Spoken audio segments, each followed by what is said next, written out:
আমরা সূরা যুখরুফের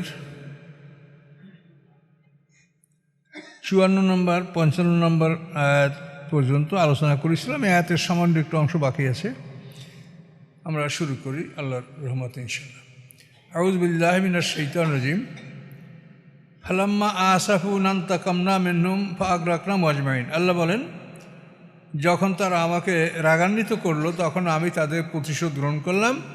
ফাআগরাকনাহুম আজমাইন, তাদের সবাইকে আমি ডুবিয়ে দিলাম। ফেরাউনের 10,60,000 বাহিনী সব ডুবে মারা গেল। এখন আল্লাহ বলেন, ফাজালনাহুম সালাফান, তাদেরকে আমি করেছি অতীত, ও মাসালাল আখরিন, এবং তাদেরকে করেছি আমি পরবর্তীদের জন্য একটা দৃষ্টান্ত। তারা অতীত, তাদের ইতিহাসটা অতীতের ইতিহাসে পরিণত হয়েছে, এবং তাদেরকে আমি একটা দৃষ্টান্ত করেছি পরবর্তীদের জন্য, আমাদের জন্য, যে আমরা এখান থেকে বুঝতে পারছি যে আল্লাহর সাথে নাফরমানি করলে, পয়গম্বরের সাথে বেয়াদবি করলে আল্লাহ কী ধরনের শাস্তি দিতে পারেন। এটা আমাদের জন্য একটা দৃষ্টান্ত আল্লাহ কোরআনে রেখেছেন, এবং এটা কোরআনের সত্যতা প্রমাণের জন্য একটা বিশেষ ব্যাপার যে ফেরাউনের লাশটা এখনও বিদ্যমান রয়েছে। এখানে এই ঘটনা পর্যন্ত শেষ। এরপরে আল্লাহ সামনে বলেন, ওয়ালাম্মা জুরি বাবনু মারিয়ামা মাসালা ইদা কওমুকা মিনহু ইয়াসিদ্দুন। যখন এবনে মারিয়াম অর্থাৎ ঈসা আলাইহিস সালাম, মরিয়মের তো একটাই সন্তান ঈসা আলাইহিস সালাম, যখন মরিয়ামের পুত্র ঈসা আলাইহিস সালামের দৃষ্টান্ত কোরআনে উপস্থাপন করা হলো, এজা কওমুকা মিনহু ইয়াসিদ্দুন, তখন আপনার জাতি শোরগোল শুরু করে দিল। তারা শোরগোলটা কী করলো, যে আরে মুহাম্মদ সাল্লাল্লাহু আলাইহি ওয়াসাল্লামের সাথে আমি তর্ক করব। আবদুল্লাহ জুবাইরি একজন বিচক্ষণ ছিল, মোশেক, সে বলল আমি মুহাম্মদ সাল্লাল্লাহু আলাইহি ওয়াসাল্লামের সাথে তর্ক করব, আমি তার সাথে তর্কে জিতে যাব। তো এইটা হলো ইয়াসিদ্দুন, তারা শোরগোল শুরু করে দিল। কি বলল, অকল, এবং তারা বলল, আলিহাতুনা খায়রুন আম হুয়া, আমাদের ইলাহগণ ভালো না ঈসা আলাইহিস সালাম ভালো। এই কথাটা তারা কেন বলল? এই কথাটা বলার কারণ হলো, কোরআন পাকে আল্লাহ তাআলা অন্য সূরার মধ্যে বলেছেন, ইন্নাকুম ওমা তা'বুদুনা হাসাবু জাহান্নাম আনতুম লাহা ওয়ারিদুন। এই আয়াতের অর্থ হলো, তোমরা এবং তোমরা যাদের ইবাদত করো, ইন্নাকুম ওমা তা'বুদুনা হাসাবু জাহান্নাম, এরা আগুন জাহান্নামের জ্বালানি হবে, লকড়ি হবে, ইন্ধন হবে, ফুয়েল হবে। ইন্নাকুম ওমা তা'বুদুনা, তোমরা এবং তোমরা যাদের ইবাদত করো তারা যদি জাহান্নামের লকড়ি হয়, তাহলে ওরা বলে খুব আনন্দ। তাহলে আমরা ঈসা আলাইহিস সালামকে, খ্রিস্টানরা তার ইবাদত করে, ইহুদিরা উজাইর আলাইহিস সালামের ইবাদত করে, তাহলে ওরা উজাইর আলাইহিস সালাম, ঈসা আলাইহিস সালাম তারাও দোজখে যাবে, তাহলে আমাদের দেবদেবীরাও যাবে দোজখে, আর উজাইর আলাইহিস সালাম, ঈসা আলাইহিস সালাম দোজখে যাবে, আমরাও যাবো। তো এটা তো আনন্দের বিষয়, কী অসুবিধা আছে? কথা বলতে পারছেন? এইটা নিয়ে তারা শোরগোল করতেছিল। কোন আয়াত সম্ভবত সূরা মারিয়ামে দেখবেন, ইন্নাকুম ওমা তা'বুদুনা, নিশ্চয়ই তোমরা এবং তোমরা যাদের ইবাদত করেছো, ইবাদত করছো, হাসাবু জাহান্নাম, এরা সবাই জাহান্নামের ইন্ধন হবে, জ্বালানি হবে, আনতুম লাহা ওয়ারিদুন, এবং তোমরা সবাই দোজখে অবতরণ করবে। তো এই কথাটার জবাব আল্লাহ দিচ্ছেন, মা জরাবুহু লাকা ইল্লা জাদাল। আল্লাহ বলেন, এটা শুধু তারা বর্ণনা করছে আপনার সাথে তর্ক করার জন্য। এটা তারা বোঝে যে আয়াতের অর্থ কী, কিন্তু আপনার সাথে তারা তর্কের জন্য এই কথাগুলো বলছে। বালহুম কওমুন খাসিমুন, বরং তারা একটা ঝগড়ালু জাতি, তারা একটা তর্ক পিপাসু একটা জাতি, তারা ঝগড়া করবে।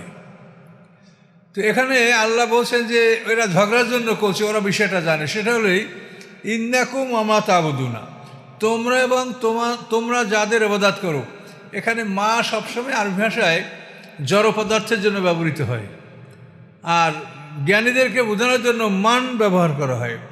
তো ইন্নাকুম ওমা তা'বুদুনা, নিশ্চয়ই তোমরা এবং তোমরা জড় পদার্থে যে বস্তুগুলি ইবাদত করো, এগুলি আগুনে জ্বলবে। মান তো আল্লাহ বলেন নাই, মা বলছে ইন্নাকুম ওমা তা'বুদুনা। তো মা দ্বারা জড় পদার্থ বুঝায়। তাহলে তোমরা যে জড় পদার্থের মূর্তিগুলা, পাথর, মাটি, কাঠ, এই মূর্তিগুলো তোমরা ইবাদত করো, এগুলো দোজখে যাবে, তোমাদের সাথে এগুলো জ্বলবে। আল্লাহ তো মান বলেন নাই। তো এই জন্য আল্লাহ বলছেন যে ওরা শুধু ঝগড়ার জন্য এটা করে, ওরা বিষয়টা বোঝে এবং জানে যেখানে ইন্নাকুম ওমা তা'বুদুনা বলা হয়েছে। অন্যভাবে বলেছে ইন্নাল্লাযিনা সাবাকাত লাহুম মিন্নাল হুসনা উলাইকা আনহা মুবাআদুন, যে পূর্ব থেকে যাদের উদ্দেশ্যে আল্লাহ তাআলা কল্যাণ লিখে রেখেছেন তারা এই আগুন থেকে দূরে থাকবে। ইন্নাল্লাযিনা সাবাকাত লাহুম মিন্নাল হুসনা, আল্লাহ বলেন আমার পক্ষ থেকে যাদের জন্য কল্যাণ অবধারিত, হ্যাঁ, যাদের জন্য আমি কল্যাণ লিপিবদ্ধ করে দিয়েছি, উলাইকা আনহা মুবাআদুন, তারা এই আগুন থেকে দূরে থাকবে। কাজেই তোমরা মনে করছো যে ইন্নাকুম ওমা তা'বুদুনা, তোমরা এবং তোমরা যাদের ইবাদত করে এরা সব জাহান্নামে যাবে, তার মানে ঈসা আলাইহিস সালাম ওজার আলাইহিস সালামও জাহান্নামে যাবে, যে তার ইবাদত করছে ইহুদি খ্রিস্টানরা।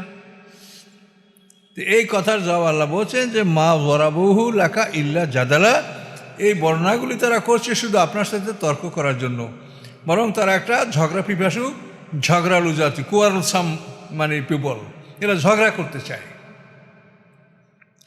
ইন হুয়া ইল্লা আবদুন আনআমনা আলাইহি, নিশ্চয়ই সে একজন বান্দা আমার গোলাম, আনআমনা আলাইহি, তার উপরে আমি পুরস্কার দান করেছি, পুরস্কার দিয়েছি আমি তাকে।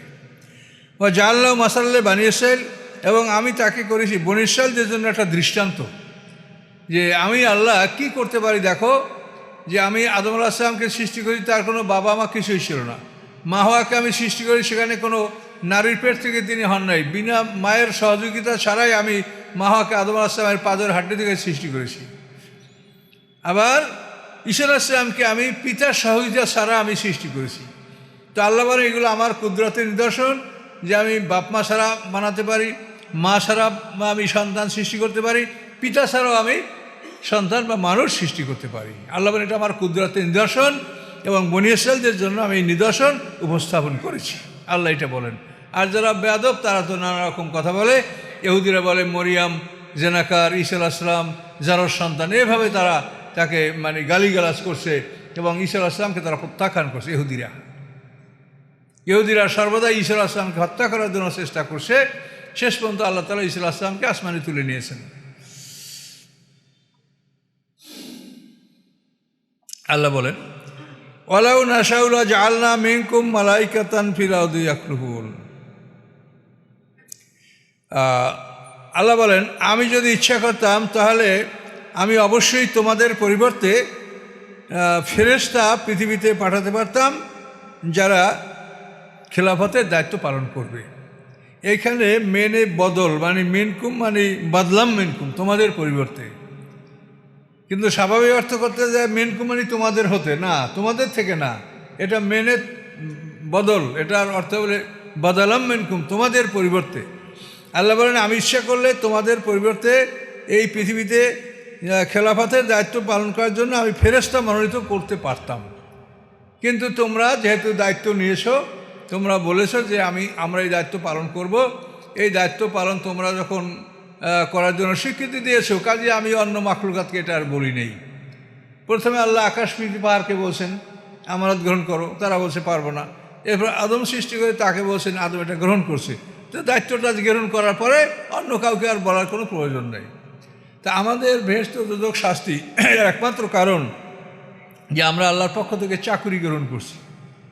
এখন এই চাকুরি করলে আল্লাহ বলছেন তোমাদেরকে 8টা গ্রেডে আমি জান্নাত দিব, আর আমার চাকুরি গ্রহণ করে যদি দায়িত্ব পালন না করো তোমাকে 7টা গ্রেডে আমি শাস্তি দিব।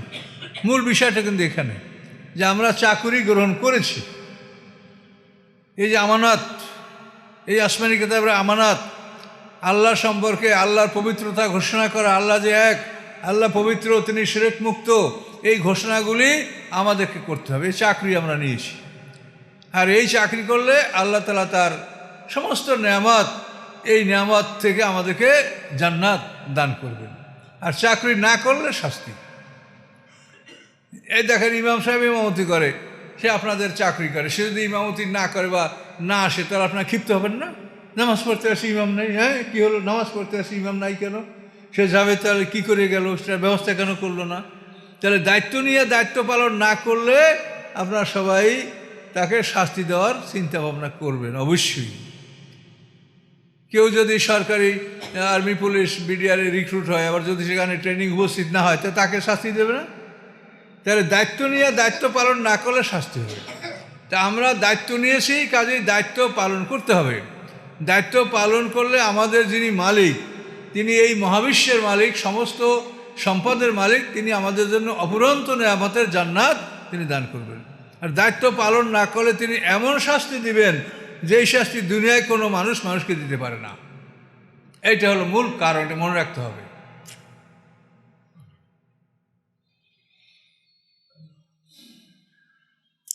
ওয়াইন্নাহুল ইলমুল্লিস সাআতি ফালা তামতারুন্না বিহা, এবং নিশ্চয়ই ঈসা আলাইহিস সালাম কিয়ামতের নিশ্চিত জ্ঞান, কিয়ামতের ব্যাপারে তোমরা সন্দেহ পোষণ করবে না। দেখেন এখানে ঈসা আলাইহিস সালামের কথাই কিন্তু চলছে। হ্যাঁ, ইন হুয়া ইল্লা আবদুন আনআমনা আলাইহি জাআলনা মাসির বানি ইসরাঈল, ঈসা আলাইহিস সালাম সম্পর্কে বলা হচ্ছে। সামনে আল্লাহ বলছেন যে ওয়াইন্নাহুল ইলমুল্লিস সাআতি, ঈসা আলাইহিস সালাম হলেন কিয়ামতের নিশ্চিত জ্ঞান। অর্থাৎ ঈসা আলাইহিস সালাম যখন দুনিয়াতে এসে যাবেন তখন তোমরা মনে করবে যে কিয়ামত মানে এই মুহূর্তের মধ্যে হয়তো এসে যাবে।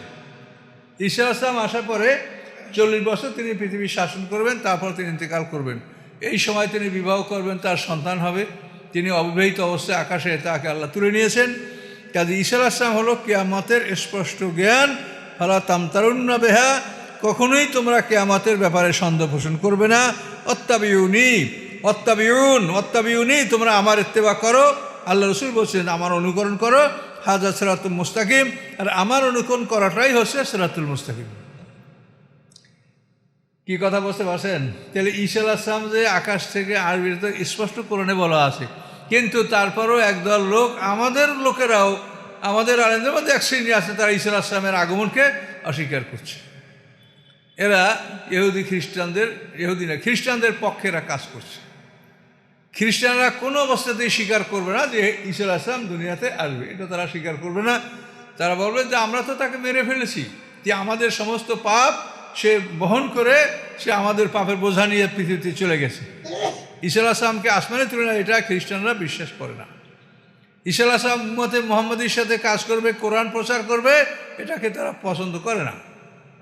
কাজে আমাদের এক শ্রেণীর আলেমও কিন্তু এই কথা বলার চেষ্টা করে।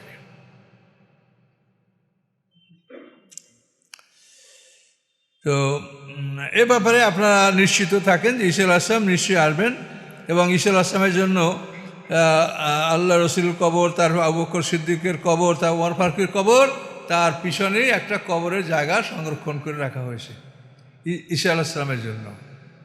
তো এখন দেখেন, এই কথাটা ভাবেন, আল্লাহ রসুলকে দাফন করেছে সাহাবীরা, আবু বকর সিদ্দিককে দাফন করেছে সাহাবীরা, ওমর ফারুককে দাফন করেছে সাহাবীরা।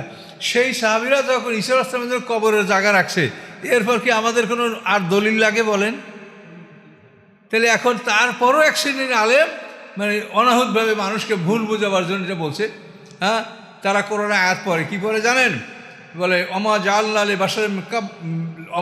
লিবাশারিন মিন ক্বাবলিকাল খুলদা আফাইন মিত্তা ফাহুমুল খালিদুন, এটা আয়াত আছে কোরআনে।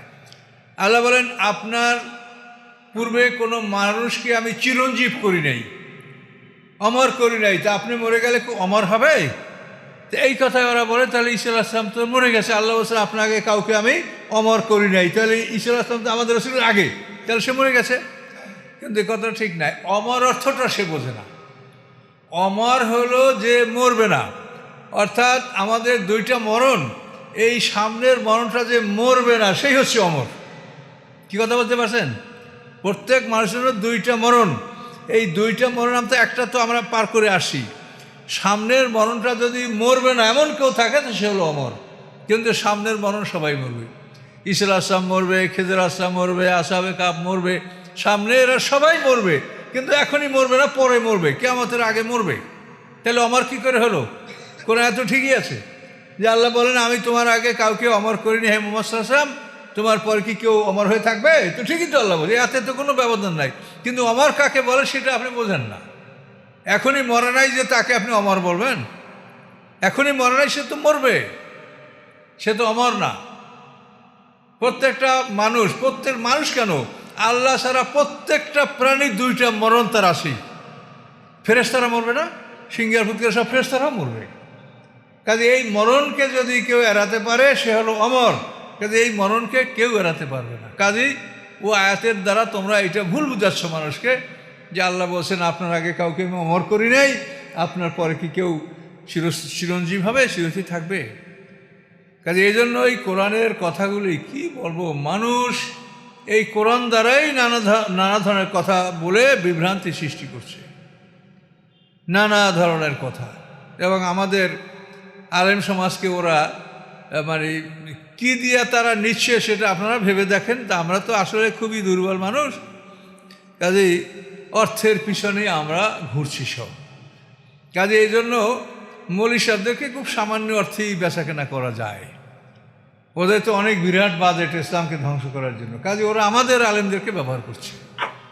কাজে এই জন্য আপনারা সতর্ক থাকবেন, এটা বুঝে শুনে কথা গ্রহণ করবেন। ঈসা আলাইহিস সালামের আগমনের ব্যাপারে কোনো সন্দেহ নাই। ওয়াইন্নাহু লিইলমুল সাআতি ফালা তামতারুন্না বিহা, অতএব তোমরা কিয়ামতের ব্যাপারে সন্দেহ করবে না। ওয়াত্তাবিউন, এবং আমার আনুগত্য করো। হাযা সিরাতুল মুস্তাকিম, এটাই হচ্ছে সিরাতুল মুস্তাকিম। আল্লাহর রাসূলের আনুগত্য করাটাই হচ্ছে সিরাতুল মুস্তাকিম। কথা বুঝতে পারছেন? তো আমরা এই জন্য পরামর্শ দিচ্ছি আপনাদেরকে যে রাসূলের আমল এটা আপনারা ধরেন, এবং ফিকহ শাস্ত্র হলো রাসূলের আমল, আর হাদিস শাস্ত্র হলো রাসূলের কথা। এখন এই দুইটা ব্যবধান কি? ব্যবধান হলো যে রাসূলের যেটা আমল, এটার সাথে সাথে সাহাবীরা করছে। রাসূল নামাজ পড়ছেন, সাহাবীরা পিছে নামাজ পড়ছে। রাসূল হজ করছেন, সাহাবীরা তার সাথে হজ করছে। কাজেই রাসূলের আমলটা তো সাথে সাথে সবাই পালন করছে, কিন্তু কথাগুলো কি সাথে সাথে কেউ লিখেছে? না, আল্লাহ রাসূল লিখতে মানা করেন, দরকার নেই। কোরআন যেটা বসে বোঝো না, আমি বুঝাই দিয়েছি, এভাবে আমল করলে হয়ে গেল, ওটা লেখার দরকার নেই, এজন্য লেখতে নিষেধ করেছেন। তো হাদিস লেখার জন্য আদেশ দিয়েছে ওমর ইবনে আব্দুল আজিজ। তার সময় হলো, খেলাফতের টাইম হলো 99 হিজরিতে 101 হিজরি, ওমর ইবনে আব্দুল আজিজ। তো এই লোকটা মানে উমাইয়াদের মধ্যে একমাত্র ন্যায়পরায়ণ বাদশাহ ছিলেন ওমর ইবনে আব্দুল আজিজ। আমার ওই আলোচনায় শুনবেন যে তাকে তার জাতি, তার বংশের লোকেরা বিষ প্রয়োগ করে হত্যা করেছে। তার কারণ খারিজিরা তাকে এমন একটা প্রশ্ন করছিল যে এই প্রশ্নটার জন্য উনি সময় চেয়েছিলেন যে আমি 3 দিন পরে তোমাদের জবাব দেব। খারিজিরা বলছিল যে আপনি যেহেতু ক্ষমতার মালিক, তা আপনার পরে যাকে মনোনয়ন দেওয়া হয়েছে সে তো জালেম, কাজেই তাকে আপনি বরখাস্ত করেন, করে জনগণের হাতে ক্ষমতা ছেড়ে দেন। তখন উনি বললেন যে আমাকে 3 দিন সময় দেন, আমি এটার জবাব চিন্তা করে দেব। তখন বনি উমাইয়া ঘাবড়ায় গেল যে উনি যদি এই প্রশ্নের জবাব 3 দিনের মধ্যে কী দেবে, উনি যদি এটাই করে দেয় যে ওনার পরে যে যার মনোনয়ন সে হলো এক জালেম, খারাপ লোক, এই একটা লোকই মানে মারওয়ানের সন্তানদের মধ্যে একটা লোকই ভালো ছিল। তো এখন ওরা বংশের লোকেরা ভয় পেয়ে গেছে যে ইনি যদি এরকম কিছু করে, মানে ক্ষমতা যদি জনসাধারণ হাতে দিয়ে দেয়, যে জনসাধারণ তাদের নেতা নির্বাচন করবে, তাহলে তো আমাদের রাজতন্ত্র এখানেই শেষ পর্যন্ত ওনাকে বিষ প্রয়োগ করে ওনাকে হত্যা করা হয়েছে। ওমর ইবনে আব্দুল আজিজ সময় পেয়েছেন মাত্র 99 হিজরিতে 101, এতটুকু সময়। এই সময় উনি আদেশ দিয়েছেন, ওনার অর্ডিন্যান্স এরকম, উনজুরু ইলা হাদিসে রাসূলুল্লাহ সাল্লাল্লাহু আলাইহি ওয়াসাল্লাম ফাজমাউহু ইন্নী খিফতু ফাওয়াতাল উলামা। উনি বলছেন তোমরা রাসূলের হাদিসের দিকে নজর করো, দেখাও, এবং এগুলি তোমরা জমা করো। আমি আলেমদের মৃত্যুর ভয় করছি, যে আলেমরা যদি মরে যায় তা আল্লাহ রাসূলের হাদিসগুলি আমরা খুঁজে পাবো না। এই কথা উনি আদেশ দিয়েছেন। এই আদেশের বলে কিন্তু হাদিস লেখা শুরু হয়েছে। তাহলে আল্লাহ রাসূলের ইন্তেকালের 90 থেকে 100 বছর পরে এই হাদিস লেখার আদেশ হলো, আর আমলটা কিন্তু সাহাবীরা সাথে সাথে করেছেন। কি বুঝতে পারছেন? রাসূলের নামাজ, তার পিছনে আমল, এই তো রাসূলের সাথে হজ, রাসূলের সাথে কোরবানি, রাসূলের সাথে সব কাজ সাহাবীরা করেছেন। যে রাসূলের আমল তো আর বিলম্ব হয় নাই, কিন্তু কথা সংগ্রহ করতে বিলম্ব হয়েছে। অন্তত 100 বছর পরে কথা সংগ্রহের জন্য আদেশ পাওয়া গেছে সরকারিভাবে। তো এরপরে হাদিস সংগ্রহ করা হয়েছে, যার ফলে বুখারী শরীফ লেখা হয়েছে 233 হিজরিতে। 1700 বছর পরে এই কিতাব লেখা হয়েছে। এখন এক শ্রেণীর আলেম বলে যে হাদিস চাইলে আপনি 2 রাকাত নামাজ পড়বেন কেমন করে? তাহলে এখন বলা যায় যে তাহলে বুখারী শরীফ লেখার আগে মানুষ নামাজ পড়ে নাই, তারা নফল সুন্নাত পালন করে নাই। মানুষকে কিভাবে তারা বোকা বানাচ্ছে? এরপরে আমরা যখন তাদেরকে বুঝাই বলি, দেখেন রাসূলের আমলটা সাথে সাথে সাহাবীরা করেছে, আর হাদিসটা তো সাথে কেউ লেখে নাই, 100 বছর পরে আদেশ হয়েছে। তারপর কথা ধরে রাখা তো অনেক কঠিন, আমলটা ধরে রাখা সোজা। রাসূলের পিছনে নামাজ পড়ছি, বাস আমরা সহজে ধরতে পারি। তো এই জন্য হাদিসের ব্যাপারে তো আমরা বলি না যে আপনি হাদিস গ্রহণ করবেন না, হাদিস গ্রহণ করবেন, কিন্তু দেখতে হবে যে হাদিসটা কোরআনের বিপক্ষে না যায়। আমার তো এতটুকু কথা, আমি তো আর কিছু বলিনি। কোরআনের বিপক্ষে না যায় কথাগুলি, এগুলো কোরআনের সাথে মিলিয়ে দেখতে হবে আপনাকে। তাহলে এখন আমাকে এর জবাব দেয় কি জানেন, যে রাসূলকে দেখি নেই, তার আমল আমরা কীরকম বুঝবো যে আলো সেটা করেছে? রাসূলকে আমরা দেখি নেই। তখন এই কথার জবাব হলো যে আপনি যে হাদিস বিশ্বাস করলেন, এটা কিসের ভিত্তিতে? রাসূলকে আপনাদের কাছে হাদিস বলেছে? যে তার আমল বিশ্বাস করতে পারছেন না, তাকে দেখেন নাই, তা হাদিস বিশ্বাস করলেন কোন ভিত্তিতে সেটা বলেন? কাজে আকলের সদ্ব্যবহার করেন, আকলের জ্ঞানের সদ্ব্যবহার করেন। জ্ঞানী আফালা তাআকিলুন আফালা ইয়াকিলুন কথাটা কোরআন শরীফে 46 বার আল্লাহ বলছে। আপনি যদি বলেন যে আমল কেমনে বিশ্বাস করবো যে রাসূল করছে, আমরা দেখি নেই, তাহলে কথা বিশ্বাস করলেন কেমনে? কথা কি আপনাদেরকে আল্লাহ রাসূল বলে গেছে? আপনারা শুনছেন তার মুখে? বরং তার কথাগুলি তো 100 বছর পরে সংগ্রহ করা এই কাজ শুরু হয়েছে, যার জন্য লক্ষ লক্ষ জাল হাদিস, এজন্য সমাজে বিভ্রান্তি। কাজে এই জন্য যে যা বলে বলুক, সেজন্য আমরা সবাই উন্মুক্ত। আমি যেরকম বলছি তারাও সেরকম বলতে পারেন, কিন্তু আমাদের কথাগুলি কী ভিত্তিতে আমরা বলছি সেটা আপনারা দেখতে পারেন। এই জন্য আপনারা বলেন আমল কেমনে করবো, রাসূল কোনো দেখি নেই, তা হাদিস কেমনে মানলেন? হাদিস কি আপনাদের কাছে বলে গেছে আল্লাহ রাসূল? তা তো আপনারা মানুষ কাছে শুনে শুনেই আপনারা এগুলো সংগ্রহ করছেন। আর আমল তো ওরা সরাসরি রাসূলের সাথে সাথে করেছে। আর হাদিস লেখা শুরু হয়েছে 100 বছর পর।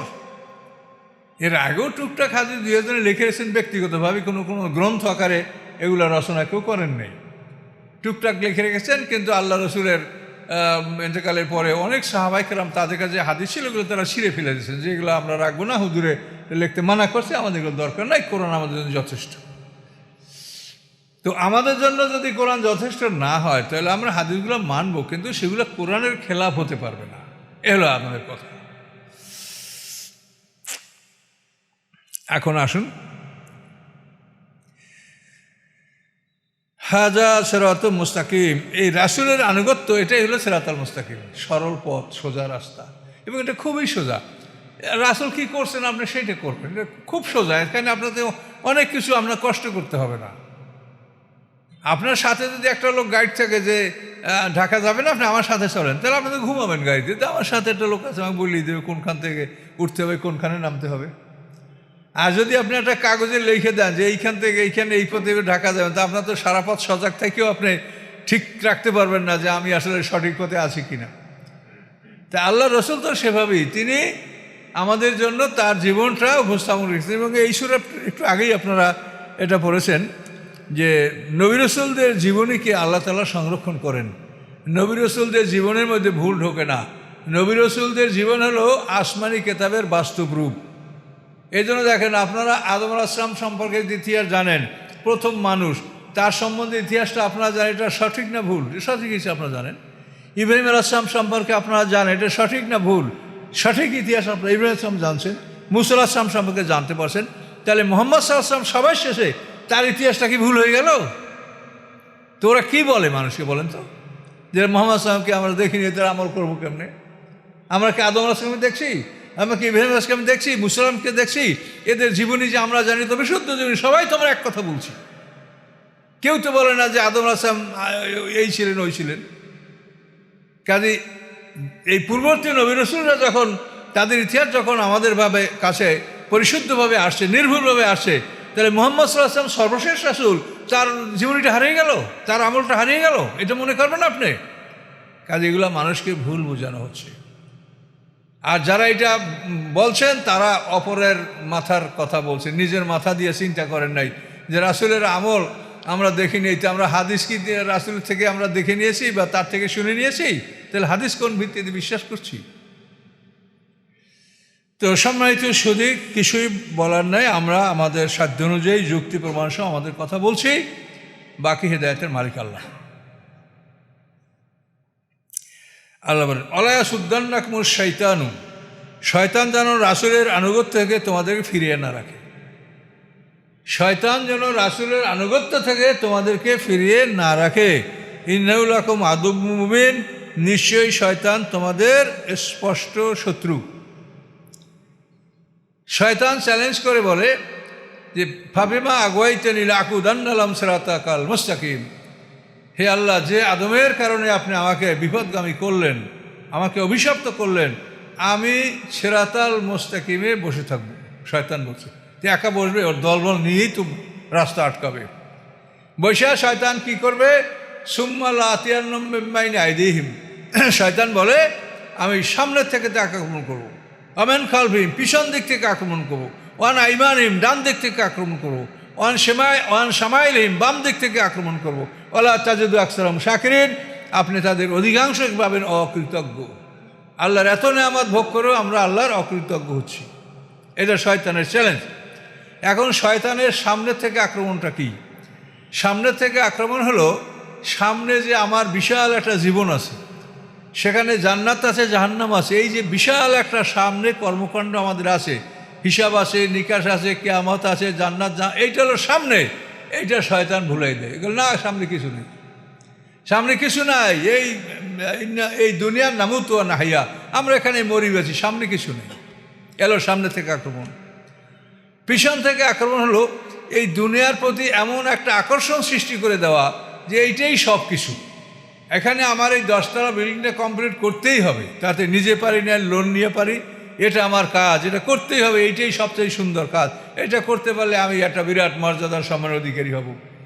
এই দুনিয়ার প্রতি তার লোভকে বাড়াই দেয়, দুনিয়ার সব কাজগুলি তার সাজাইয়া গুছিয়ে তার সামনে দেখে, সম্পদের প্রতিযোগিতা, কে বড় হতে পারে, এইগুলি নিয়ে মানে পিছন থেকে আক্রমণ হলো দুনিয়ার প্রতি থেকে আকৃষ্ট করা। ডান দিক থেকে আক্রমণ হলো আল্লাহর আইন কানুনের সমালোচনা করা।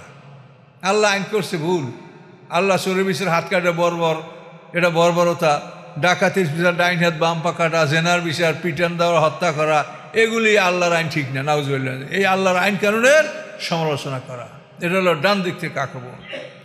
আর বাম দিক থেকে আক্রমণ হলো হারাম বস্তুর প্রতি আসক্তি, মদ খাইতেই হবে, সিগারেট, মদ, নেশা, ইয়াবা, এরা খাইতেই হবে যে কোনো মূল্যে, এগুলি সবচাইতে সুন্দর।